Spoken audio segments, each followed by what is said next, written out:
ದೆಹಲಿಯಲ್ಲಿ ನಿನ್ನೆ ನಡೆದ ಪವನ ಸ್ವತಂತ್ರ ವಿದ್ಯುತ್ ಉತ್ಪಾದಕರ ಸಂಘದ ಸಂಸ್ಥಾಪನಾ ದಿನ ಕಾರ್ಯಕ್ರಮದಲ್ಲಿ ಕೇಂದ್ರ ಹೊಸ ಮತ್ತು ನವೀಕರಿಸಬಹುದಾದ ಇಂಧನ ಸಚಿವ ಪ್ರಹ್ಲಾದ್ ಜೋಶಿ ಪಾಲ್ಗೊಂಡಿದ್ದರು. ಬಳಿಕ ಅವರು ಪವನ ಶಕ್ತಿ ಸಾಮರ್ಥ್ಯದಲ್ಲಿ ಜಾಗತಿಕವಾಗಿ ಭಾರತ 4ನೇ ಸ್ಥಾನದಲ್ಲಿದ್ದು ಮುಂದಿನ ದಶಕದಲ್ಲಿ 156 ಗಿಗಾವ್ಯಾಟ್ ಪವನ ವಿದ್ಯುತ್ ಉತ್ಪಾದನೆ ಸಾಮರ್ಥ್ಯದ ಗುರಿ ಹೊಂದಲಾಗಿದೆ. ಇತ್ತೀಚಿನ ದಿನಗಳಲ್ಲಿ ಪವನ ವಿದ್ಯುತ್ ಉತ್ಪಾದನೆಯಲ್ಲಿ ಭಾರತ ಗಮನಾರ್ಹ ಪ್ರಗತಿ ಸಾಧಿಸುತ್ತಿದೆ ಎಂದು ಹೇಳಿದರು.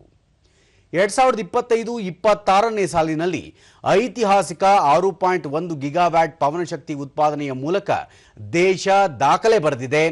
ಪ್ರಸ್ತುತ 56.1 ಗಿಗಾವ್ಯಾಟ್ಗೂ ಹೆಚ್ಚಿನ ಸ್ಥಾಪಿತ ಸಾಮರ್ಥ್ಯ ಮತ್ತು ಹೆಚ್ಚುವರಿಯಾಗಿ 28 ಗಿಗಾವ್ಯಾಟ್ ಅನುಷ್ಠಾನದ ಹಂತದಲ್ಲಿದೆ.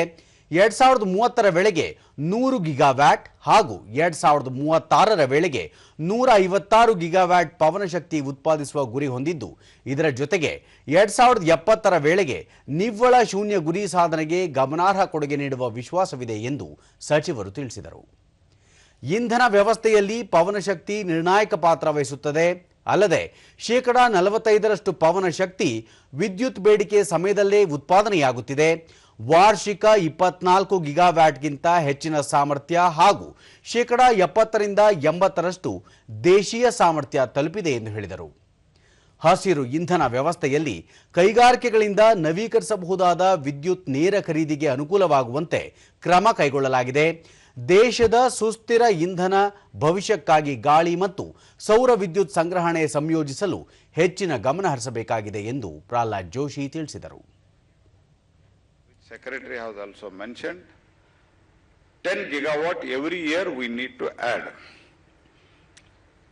and at least for the next one decade, next 10 years, we should go on doing this.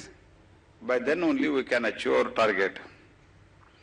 For this we are putting place in the efficient system renewable purchase obligation.